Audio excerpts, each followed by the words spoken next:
this week, so 2 days ago, NASA shared with us that the Artemis mission 2 that was planned for September 2025 has been postponed to April 2026.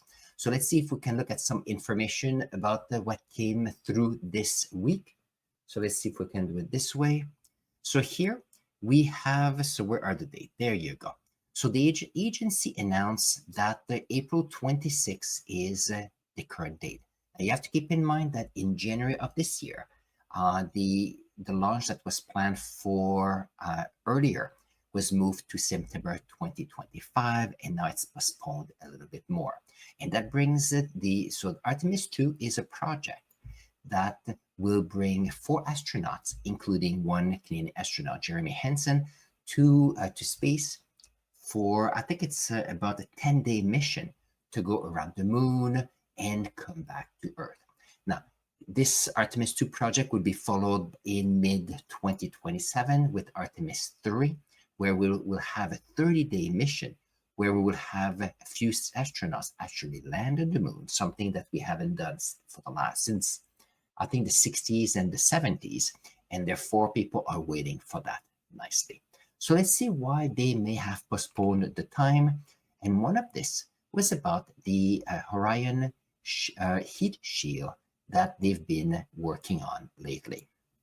So if you look, so this was in 2022 when we had Artemis 1 mission to go around the moon. That was, there was nobody inside, lots of sensors, and trying to see how the mission would be working. So I was able to see some amazing, look, where is it? So NASA was able to identify some difficulties with the heat shield. So this is probably the environment where they're doing their sets, and there was a great picture. Look at how beautiful that is. So here you had the capsule Orion going into the atmosphere. Most likely this was the front here, and you could see the shear from the heat going through. Now, keeping in mind that the heat shield is going through a high temperature moment where it goes to about 2700 degrees Celsius. And therefore, we have a heat shield right here. So how does it work? It works where the heat is reacting with the heat shield, and there's a chemical reaction where they're using the energy to create it and then dissolve the energy. So you can actually protect the astronauts that are inside. Now, from what I read, the astronauts, the sensor inside the Orion capsule seemed that the environment would be great and nothing to worry about. However, when they studied the heat shield, they noticed that the heat temperature was not the same everywhere, and it created some cracks in the heat shield. And they wanted to study it to make sure that they can maximize the success of the work here. So if you look here, this is an example of what the heat shield would look before it would go on the capsule. So the idea here is that with the heat, there's a reaction, energy is taken in for it, there's dissolution or there's a abrasion of the heat shield, and then particle will go away. But from what I've read, there's a porous area where some of the gases would be able to go and escape. However, there's been some difficulties here, and it's called AV coat or AV coat as the ingredients and the work that is done for the heat shield. So that has been the issue with this one.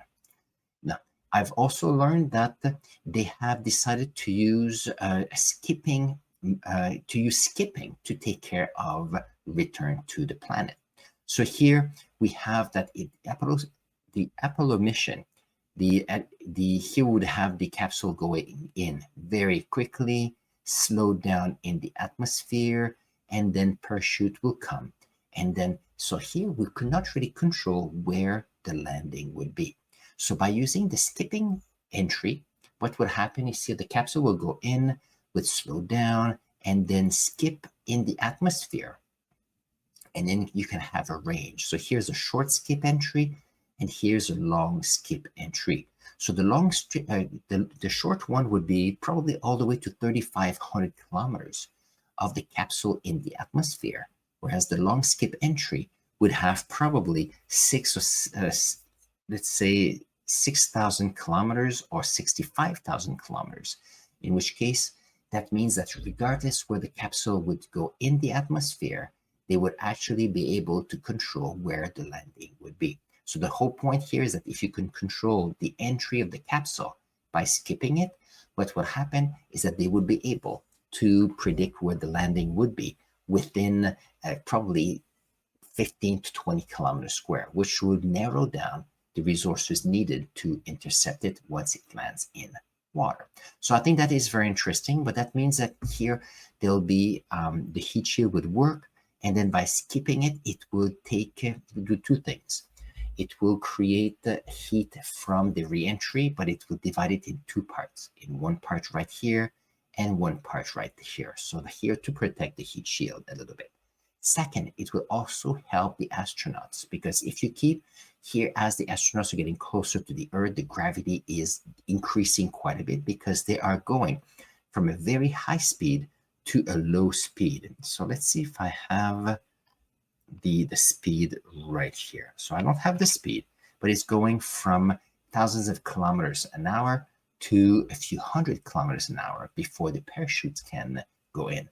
So that means here there's a deceleration, and if you go all the way in, there's a deceleration of about 8 Gs. So that means 8 times the gravity of the planet. So by using the skipping part, it will divide it in two. So there'll be 4G here to slow down and another 4Gs right here before it gets to the ground. So something to make sure that the astronauts are having an easier reentry. And you'll see how come they didn't do it with the Apollo mission. But keep in mind that by that time, we did not have the resources. We didn't have the geolocation we have right now and the technology and computers. So here, all the best, all in trying to keep the astronauts happier. So these are the latest notes right here. And if you look at some of the timeline, so let's see. There we go. So for the timeline, it has changed. So here I'm going to put in the description the information about it. So here the Artemis 2, so we have here the 4 astronauts with Jeremy Hansen here from Canada. And here the launch is planned for April 26 for a 10-day mission.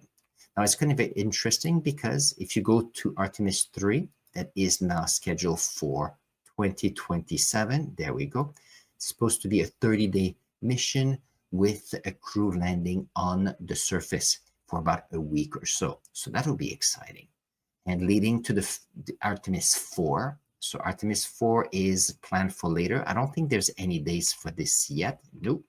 So in order to do the Artemis 4 project, the Gateway space station will be going around the moon at that time, which will be exciting. And second, it will be where we actually have humans that will be creating a settlement on the moon. And that's important because as I am looking for some of the timelines, so here the mission needs to drive space exploration in our solar system. So we can go around our planet within hours, we can come back. If we are on the moon, we can come back within 3 days, which is okay. But if there's an emergency or if there's something happening to the astronauts, it's a lot more further. So let's say maybe 400,000 kilometers away.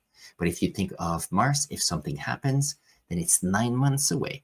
And it's probably close to 50 million kilometers. So therefore, these are the steps to go and plan the technology to make sure that it is working nicely. Now, I was wondering at some point if this idea of, let's see, the mission, we're going to go back here. So this was the return of Artemis. And if you remember, we have also the Starliner project by Boeing that went to the space station and returned without astronauts. So lately, I think the space exploration are being very, very cautious with human life and return to the planet. So that's something we have to keep in mind, keeping in mind the technologies are advancing, but we want to make sure that the astronauts doing the traveling are also safe. So we'll see how it goes. We have a change in some of the, how can I say that? The goals of economies around the world. where putting more money goes. Inflation is increasing, so I'm not sure exactly how the budget may change with respect to the Artemis mission, but we'll see. It's a very exciting project, and if it happens you have any questions related to it, I'm going to put in the link in the comments, all the links for what I've showed so far. And if you have clarification questions, put them in the comments below. I'm always looking at them, and I'm always happy to answer them, even though I have to do a little research to answer them. On this, have an excellent day, and I'll see you next Saturday on this. Bye-bye.